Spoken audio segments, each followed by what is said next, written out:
मैं हूं Mujtaba.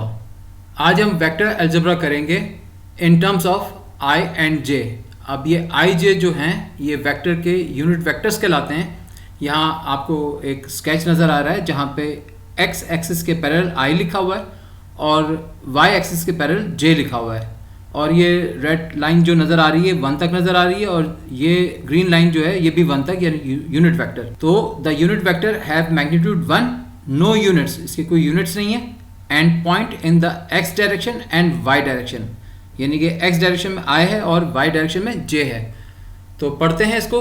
The vectors with in bracket 1 comma positive X direction and with in bracket 1 comma plus Y direction, each has a magnitude of 1, no units, and is parallel to a coordinate axis. A vector with these properties is called a unit vector. These unit vectors have these special symbols I hat. तो इसको I hat बोलते हैं। ये जो है हमारे पास I cap जो किया हुआ है, इसको हम लिखेंगे I hat, और ये वाला जो J है ये J hat। तो ये बेसिकली यूनिट वेक्टर्स हैं। इस पे अब न्यूमेरिकल करते हैं, और इन टर्म्स ऑफ यानी आई और जे के हवाले से जो यूनिट वेक्टर्स हैं इसके हवाले से न्यूमेरिकल करते हैं। अब ये हमारे पास न्यूमेरिकल है। Given that A is equal to 2i plus 3j and b equal to 3i minus 4j, find the magnitude and angle of part 1 c is equal to a plus b, 2 d is equal to 3a plus 2b। हम क्या करते हैं, इसको plus, क्योंकि ऊपर plus ही किया हुआ तो इसको हम काट कर माइनस के साथ कर लेते हैं। तो ये सिंबल हम यूज़ कर रहे हैं ऑपरेटर माइनस का, ताकि इस सवाल को बेहतर तरीके से समझा भी जा सके और किया भी जा सके। तो पहले पार्ट की तरफ आते हैं।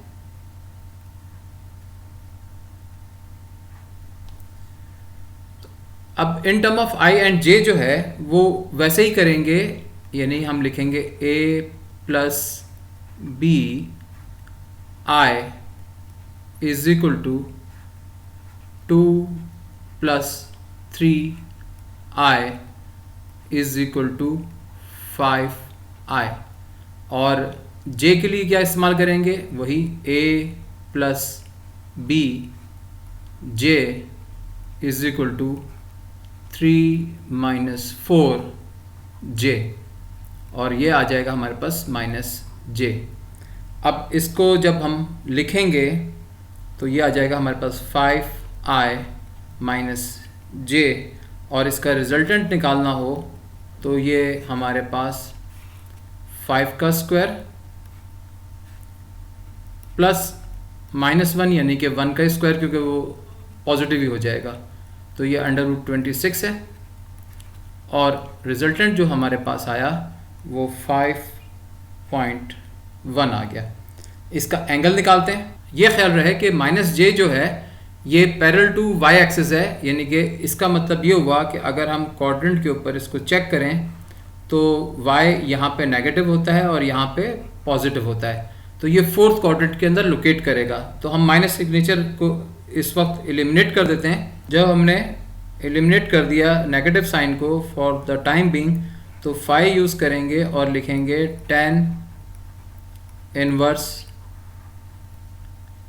1/5। तो अब 5 की जो वैल्यू है वो हमारे पास आ जाएगी 11.3 डिग्री।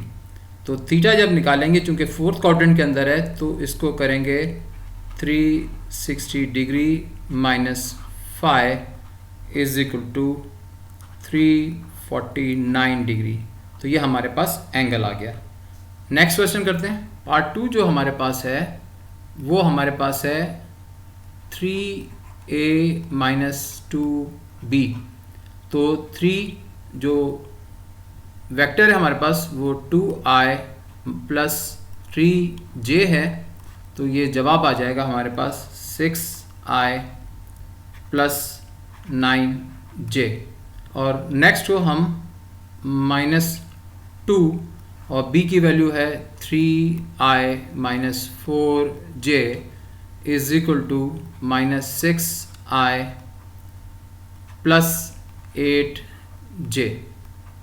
अब हम इसको सॉल्व करेंगे 3a माइनस 2b को। तो 3a minus 2b I is equal to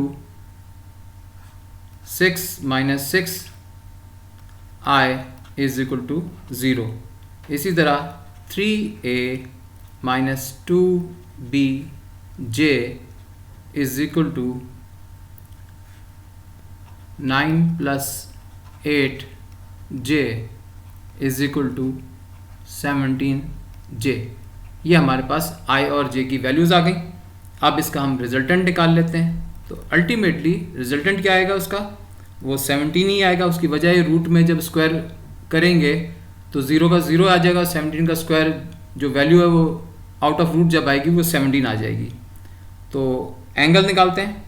जो y एक्सिस की वैल्यू है वो पॉजिटिव है और x एक्सिस की वैल्यू जो I पर दी है वो 0 है। तो हम क्या करेंगे, थीटा ही यूज़ करेंगे। Theta is equal to 10 inverse is equal to 17 over 0। अब नोट करने वाली बात यह है कि किसी नंबर को जब 0 से डिवाइड करते हैं तो वैल्यू इनफाइनाइट आ जाती है। तो हम यहाँ लिखेंगे theta is equal to 90 degree. पहली बात तो ये पॉजिटिव है। दूसरी बात ये कि वर्टिकल एक्सिस पे जब टेंजेंट की वैल्यू इवेल्यूएट करते हैं any number divide by 0 to infinity और वो 90 डिग्री होता है। इस तरह हमारे पास रिजल्टेंट भी आ गया और एंगल भी आ गया।